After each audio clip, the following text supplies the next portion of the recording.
امید رکھتے ہو کہ یہ لوگ تمہارے دین کے قائل ہو جائیں گے؟ حالانکہ ان میں سے کچھ لوگ کلام اللہ یعنی تورات کو سنتے پھر اس کے سمجھ لینے کے بعد اس کو جان بوجھ کر بدل دیتے رہے ہیں،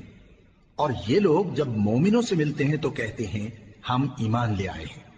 اور جس وقت تنہائی میں ایک دوسرے سے ملتے ہیں تو کہتے ہیں جو بات اللہ نے تم پر ظاہر فرمائی ہے وہ تم ان کو اس لیے بتائے دیتے ہو کہ قیامت کے دن اسی کے حوالے سے تمہارے پروردگار کے سامنے تم کو الزام دیں۔ کیا تم سمجھتے نہیں؟ کیا یہ لوگ یہ نہیں جانتے کہ جو کچھ یہ چھپاتے اور جو کچھ ظاہر کرتے ہیں اللہ کو سب معلوم ہے؟ اور بعض ان میں ان پڑھ ہیں کہ اپنی آرزوؤں کے سوا اللہ کی کتاب سے واقف ہی نہیں، اور وہ صرف اٹکل سے کام لیتے ہیں۔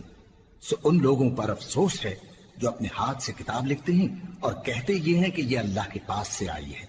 تاکہ اس کے عوض تھوڑی سی قیمت یعنی دنیاوی منفعت حاصل کریں۔ سو ان پر افسوس ہے اس لیے کہ بے اصل باتیں اپنے ہاتھ سے لکھتے ہیں، اور پھر ان پر افسوس ہے اس لیے کہ ایسے کام کرتے ہیں، اور کہتے ہیں کہ دوزخ کی آگ ہمیں چند روز کے سوا چھو ہی نہیں سکے گی۔ ان سے پوچھو کیا تم نے اللہ سے اقرار لے رکھا ہے کہ اللہ اپنے اقرار کے خلاف نہیں کرے گا؟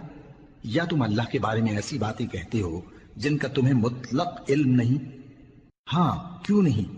جو برے کام کرے اور اس کے گناہ ہر طرف سے اس کو گھیر لیں تو ایسے لوگ دوزخ میں جانے والے ہیں، اور وہ ہمیشہ اس میں جلتے رہیں گے، اور جو ایمان لائیں اور نیک کام کریں وہ جنت کے مالک ہوں گے اور ہمیشہ اس میں عیش کرتے رہیں گے۔ اور جب ہم نے بنی اسرائیل سے عہد لیا کہ اللہ کے سوا کسی کی عبادت نہ کرنا، اور ماں باپ اور رشتہ داروں اور یتیموں اور محتاجوں کے ساتھ بھلائی کرتے رہنا،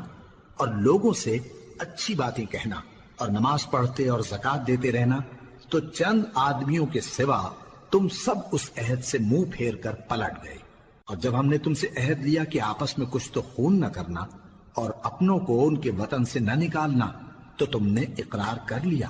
اور تم اس بات کو مانتے بھی ہو۔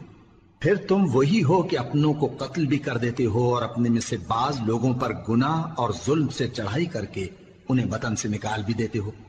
اور اگر وہ تمہارے پاس قید ہو کر آئیں تو بدلہ دے کر ان کو چھڑا بھی لیتے ہو، حالانکہ ان کا نکال دینا ہی تم پر حرام تھا۔ یہ کیا بات ہے کہ تم